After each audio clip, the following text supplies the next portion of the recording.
Audiobook O Espírito Santo, meu companheiro. Capítulo 4.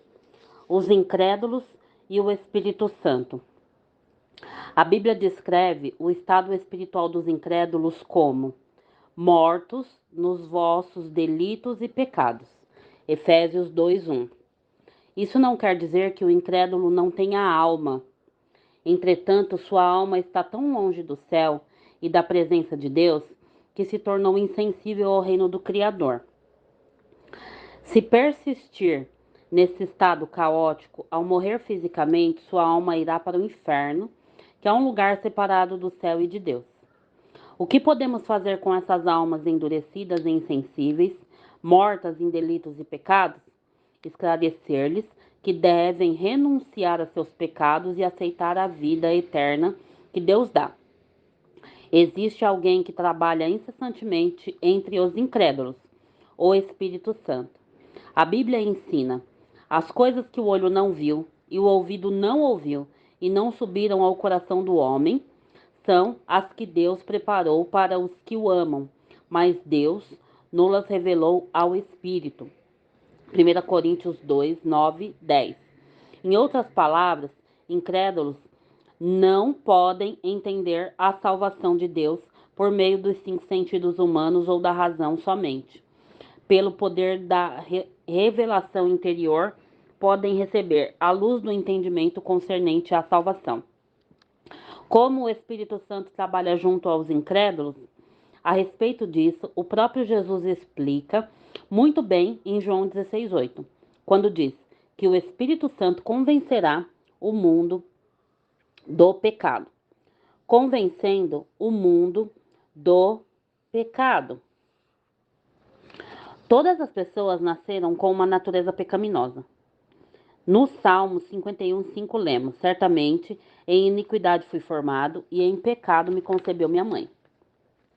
Alguém poderia perguntar: o que é que isso tem a ver comigo? Quando consideramos o significado original do pecado, descobrimos que estamos numa posição aterrorizante. Percebemos ser impossível admitir que não temos nada a ver com o pecado.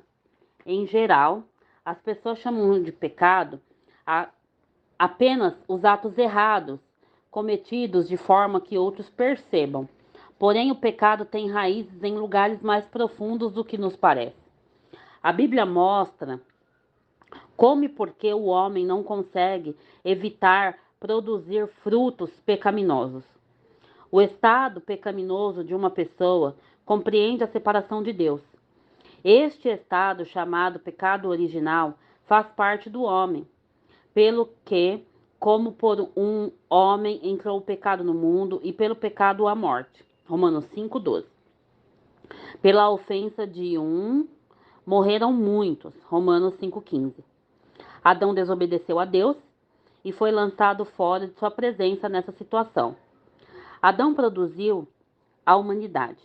Como resultado, todos os descendentes de Adão, sem sombra de dúvida, nascem separados de Deus. Vejamos um exemplo familiar. Suponhamos que um casal foi exilado para uma ilha solitária e lá a esposa teve filhos.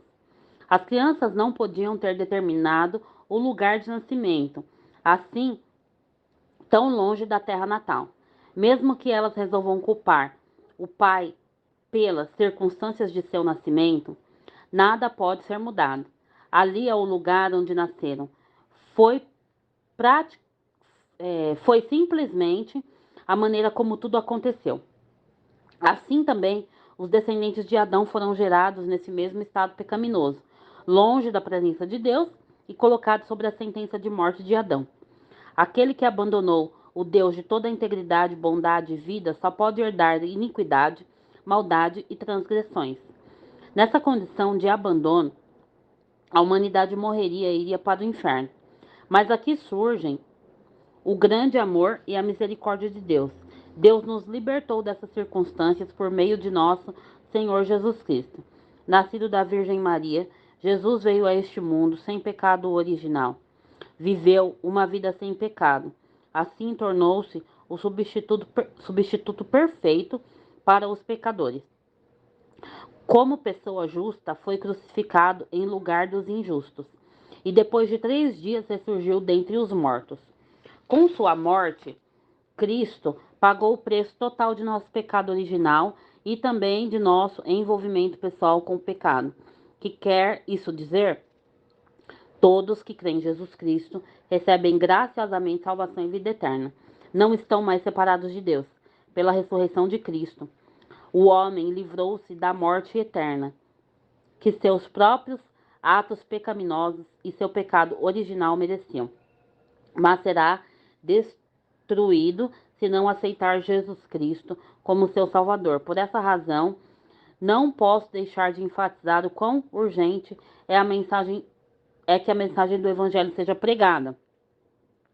Como podemos despertar a alma insensível e morta para receber a grande mensagem do Evangelho? Quem pode convencer os pecadores a correr para o refúgio da salvação, se eles, em geral, nem reconhecem seu estado desesperador, nem percebem o perigo que os rodeia? Homens e mulheres nunca conseguiriam por si mesmos, mas Deus prometeu assumir esse trabalho, enviando o Espírito Santo, que está realizando a obra no mundo todo, usando-nos como instrumentos para a proclamação do Evangelho. Nós só podemos louvar a Deus e adorá-lo de todo o nosso coração, convencendo o mundo de justiça. O Espírito Santo também convencerá o mundo da justiça, porque vou para o Pai e não me vereis mais. João 16, 8 a 10. Que é a justiça? Quando aqueles que vivem longe da fé em Cristo ouvem a palavra justiça, logo pensam em comportamento humano. Quando uma pessoa vive dentro da lei ou vive de maneira moralmente irrepreensível, é chamada justa. Mas que diz a Bíblia? Aqueles que estão debaixo da lei de Deus? Pois todos pecaram e destituídos estão da glória de Deus. Romanos 3, 23. Por isso, ninguém será justificado diante dele por obras da lei. Antes, pela lei vem o conhecimento do pecado. Romanos 3, 20. Todo aquele que se confronta com a lei de Deus percebe que é pecador. Portanto, todos não só estão fora da glória de Deus, como também fora da sua presença. Então, quem poderia ficar perante o brilhante e glorioso trono de Deus, revelando uma vida pura, totalmente livre de pecado? Somos todos descendentes de Adão, todos incapazes de encontrar uma só pessoa isenta do pecado original, exceto Jesus Cristo, que foi, por obra do Espírito Santo, concebido na Virgem Maria e de quem o mesmo Espírito dá testemunho. Mas qual é a prova de que esse mesmo Jesus viveu na vida justa e reta diante de Deus? A evidência é clara. Como já mencionamos antes, o apóstolo Paulo disse: pois todos pecaram e destituídos estão da glória de Deus. Isso quer dizer que pecadores não são qualificados para permanecer diante de Deus. Porém, lembremos-nos, Jesus disse que o Espírito Santo convenceria o mundo de justiça, porque vou para o Pai e não me verei mais. João 16, 10. Tal afirmação de Jesus foi mesmo cumprida? Sim, o que ele disse que aconteceria, aconteceu. Jesus morreu crucificado e carregou todos os pecados do mundo. Foi sepultado, sua tumba fortemente guardada pelas mãos de seus inimigos. A despeito de tudo isso, ressurgiu dos mortos e mais tarde subiu aos céus na presença de testemunhas. Seu corpo nunca foi encontrado, apesar de o haverem procurado. Como evidência mais forte que essa, 50 dias depois de sua morte, Jesus enviou o dom do Espírito Santo a seus discípulos para capacitá-los a ver e ouvir de maneira clara. Pedro diz o seguinte acerca dessa experiência: Deus ressuscitou a este Jesus, do que todos nós somos testemunhas, de sorte que, exaltado pela destra de Deus, tendo recebido do Pai a promessa do Espírito Santo, derramou isto que agora vedes e ouvis. Atos 2, 32 a 33. Toda a carne, quer fosse santa ou pecadora, desde o começo da história da humanidade, com certeza morreu e deixou atrás de si seus restos mortais físicos, exceto Enoque e Elias, que foram arrebatados sem passar pela morte. Foram tidos como justos pela fé, mas a tumba vazia de Jesus Cristo testifica de forma silenciosa que Jesus está vivo, retornou ao Pai. O que significa para nós a justiça de Deus? Um pecador não pode nunca redimir outros pecadores, mas a morte de Jesus redime nossos pecados. Citemos de novo Romanos 3, 23 e 24. Pois todos pecaram e destituídos estão da glória de Deus e são justificados gratuitamente pela sua graça, pela redenção que há em Cristo Jesus. Notemos também estas referências sobre o que foi cumprido pela morte e ressurreição de Jesus. Aquele que não conheceu o pecado, ele o fez pecado por nós, para que nele fôssemos feitos justiça de Deus. 2 Coríntios 5, 21. Ele, Jesus, foi entregue por nossos pecados e ressuscitou para a nossa justificação. Romanos 4, 25. Jesus pagou por completo na cruz todas as dívidas da humanidade. O Espírito Santo agora dá testemunho de que, pela fé em Jesus, qualquer pessoa pode ser considerada como se nunca tivesse cometido um pecado. Isso quer dizer que podemos apresentar-nos perante a glória de Deus sem constrangimento e descansar no mérito de Jesus. Que graça maravilhosa e que bênção extraordinária é tudo isso. O Espírito Santo trabalha sem cessar, convencendo o mundo da maravilhosa graça e verdade, para que todos possam crer no Salvador Jesus Cristo e ser salvos da destruição eterna, que seria consequência da separação de Deus. Hoje não existe ninguém que possa ser justificado por seu próprio esforço diante de Deus, mas sim mediante a graça redentora de Cristo. É o dom abundante da justificação que nos garante a entrada no reino glorioso de Deus. Convencendo o mundo do juízo. Jesus também disse que o Espírito Santo convencerá o mundo do juízo, porque já o príncipe deste mundo está julgado. João 16, 8 a 11. Que juízo é esse de que a Bíblia fala? E quem é o príncipe deste mundo? Em Apocalipse 12, 9 a 11, lemos: E foi precipitado o grande dragão, a antiga serpente, que se chama Diabo e Satanás, que engana a todo mundo. Ele foi precipitado na terra e os seus anjos foram lançados com ele. Então ouvi uma grande voz que dizia: Agora é chegada a salvação e a força e o reino do nosso Deus e o poder do seu Cristo. Pois já o acusador de nossos irmãos foi lançado fora, o qual diante de nosso Deus os acusa de dia e de noite. Eles o venceram pelo sangue do Cordeiro e pela palavra do seu testemunho. Não amaram as suas vidas até a morte. Como está escrito nesta passagem, o príncipe deste mundo é aquela antiga serpente chamada o Diabo e Satanás, que tentou Adão no Éden, que usurpou a autoridade de Adão sobre o mundo e, na realidade, enganou e seduziu o mundo todo. Em sua origem, quando Deus criou este mundo, deu a Adão e Eva autoridade para governá-lo. Em Gênesis 1, 26, quando Deus criou o homem, a mulher disse: Então disse Deus, façamos o homem à nossa imagem, conforme a nossa semelhança. Domine ele sobre os peixes do mar, sobre as aves dos céus, sobre os animais domésticos, sobre toda a terra e sobre todos os répteis que se arrastam sobre a terra. Como rei e rainha, Adão e Eva foram criados para dirigir e governar o mundo.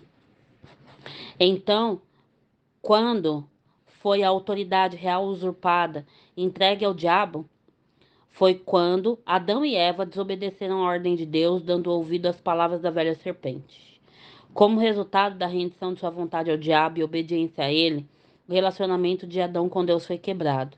O homem não só se tornou servo do diabo, como também rendeu-lhe obediência e entregou-lhe o território que Deus lhe confiara.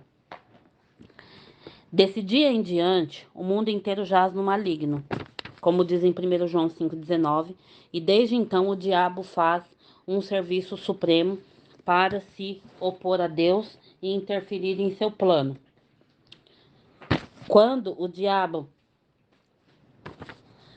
tentou Jesus no deserto, levou-o a um alto monte e descortinou-lhe todos os remos do mundo. Satanás tentou seduzir Jesus, dizendo: Disse-lhe o diabo: Dar-te-ei toda esta autoridade e a glória destes reinos, pois a mim me foi entregue, e a dou a quem eu quiser. Portanto, se me adorares, tudo será teu. Lucas 4, 7. Lucas 4, 6 e 7. Em vez de dizer que o poder deste mundo era dele, desde o princípio, o diabo confessou que esse poder fora liberado para ele. Que trágico dia foi aquele, desde o dia em que Satanás seduziu Adão e Eva. Ele tem se esforçado desesperadamente para roubar, matar e destruir a humanidade, mas Deus conseguiu salvar o mundo por meio de Jesus Cristo. A única maneira possível de salvar a raça humana escravizada, como estava nas mãos de Satanás, era Deus preparar um caminho pelo qual pudesse, de maneira legal, perdoar o pecado original e os pecados voluntários que homens e mulheres cometeriam. Mas, porque a humanidade escolheu rebelar-se contra Deus e submeter-se ao demônio, o resgate dessa situação deveria ser feito por meio de alguém imaculado e que não tivesse alma adâmica. Você e eu é que temos de decidir receber as boas novas do perdão de Deus, alcançadas por intermédio de Jesus. Você e eu é que temos que decidir receber as boas novas do perdão de Deus, alcançadas por intermédio de Jesus Cristo, seu unigênito Filho. Graças à morte sacrificial de Jesus, um caminho é aberto para o homem voltar para Deus e receber a bênção da graça e do perdão. Aleluia! Se uma pessoa vira as costas ao diabo e escolhe Deus, ela será salva pela transbordante graça de Jesus Cristo, será restaurada como filha de Deus e receberá de volta a autoridade que perdera há muito tempo. Quando Jesus morreu por nós, os enganosos estratagemas do diabo foram revelados diante da cruz. O diabo foi derrotado e julgado. Ele perdeu o poder legal de possuir o homem e o mundo. O diabo que escravizara a raça humana e roubara o mundo que Deus confiara ao homem foi condenado pelo amor de Deus revelado na cruz.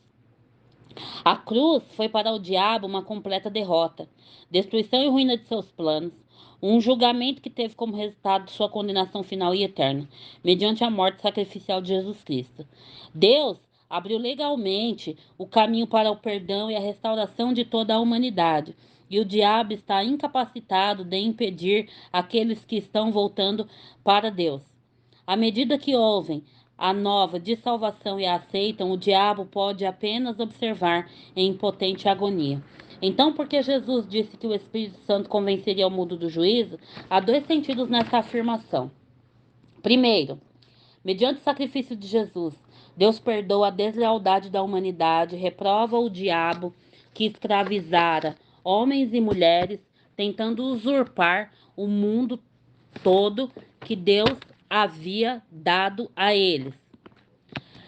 Segundo, isso é uma maneira de Deus mostrar à humanidade sua reprovação. Pois a despeito do caminho de salvação preparado por ele, o homem muitas vezes não anda nele, porém continua rejeitando o perdão oferecido de graça. Qualquer pessoa que persistir nessa rejeição, o diabo a privará de seu pleno potencial e ela terminará indo para o inferno junto com ele. Sempre que alguém ouve o evangelho e é salvo das garras do diabo, Satanás sofre. Isso arruína seu reino. E ele não só tenta com todo o seu empenho impedir que pessoas ouçam o evangelho, como também tenta induzir à destruição aqueles que já o ouviram e nele creram. Mas o diabo não conseguirá vencer. O perdão e o amor da cruz não mudam, e o Espírito Santo continua a espalhar a verdade de que o diabo foi derrotado e julgado. Sabendo todas essas verdades, devemos orar desta maneira: Senhor, Santo Espírito de Deus, toma-me e enche-me com teu poder. Permita-me pregar o evangelho nas partes mais longínquas da terra. Permita-me pregar que o príncipe deste mundo já foi julgado há 2000 anos e não tem mais domínio sobre a humanidade. Então, mediante o perdão providenciado por Jesus, homens e mulheres deixarão o território de Satanás, voltarão à presença de Deus e receberão a régia autoridade que foi delegada a Adão e Eva no princípio. Que bênção maravilhosa é essa para a humanidade e que estarrecedor julgamento é esse para Satanás. Falando sobre sua iminente morte, Jesus disse: agora é o tempo do juízo deste mundo. Agora será expulso o príncipe deste mundo. João 12:31. O diabo, aquele que mediante pecado e ignorância ganhou a oportunidade de entrar no mundo e tem tido implacável domínio sobre ele, está agora perdendo terreno dia após dia. Por quê? Porque muitos estão recebendo salvação ao ouvir o evangelho. A cruz de Jesus foi o julgamento completo do diabo. Foi onde seu poder foi totalmente quebrado. Que que podemos fazer então, a não ser dar louvores ao nosso Senhor Jesus, que nos restaurou para sermos geração eleita e sacerdócio real, como diz em 1 Pedro 2,9. Só podemos proclamar, unidos ao Espírito Santo, que o diabo foi julgado e condenado, revelando o plano de salvação. Incrédulos que têm sido convencidos do pecado, justiça e juízo, aqueles que estão sendo encaminhados em toda a verdade, devem deixar sua vida pecaminosa e confiar em Jesus pela fé. Porém, muitas vezes seu raciocínio humano diz-lhe que andar em Cristo é muito difícil. Eles divisam um abismo que pensam ser intransponível. Pessoas que interpretam o Espírito apenas pela razão caem nesse abismo e não conseguem passar pela ponte da fé. Como incrédulos poderão transpor esse abismo e entrar na bênção maravilhosa que nós cristãos gozamos quando meditamos na palavra e a pregamos? Lembremos-nos das palavras de nosso Senhor Jesus: para os homens é impossível, mas não para Deus. Marcos 10:27. Deus realizou esse milagre que para o homem era impossível e ainda realiza milagre nos dias de hoje. A Bíblia testifica que a fé não pode ser possuída mediante o sentido humano.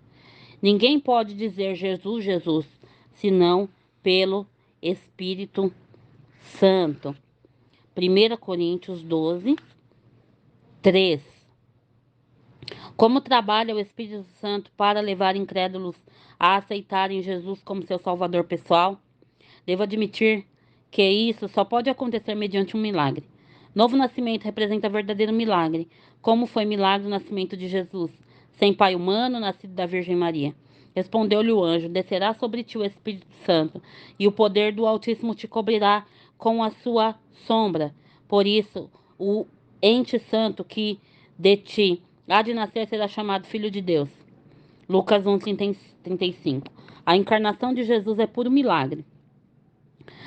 O mesmo milagre necessário para Jesus habitar no espírito de uma pessoa, sem o poder sobrenatural do Espírito Santo, nunca poderíamos crer na obra de graça e redenção de Jesus, que é um desafio ao entendimento e à razão.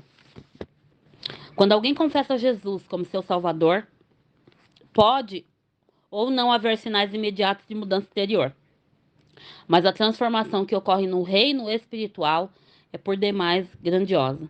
O Espírito Santo de Deus penetra no espírito da pessoa e move-se dentro dele de maneira misteriosa, ultrapassando a razão e a imaginação.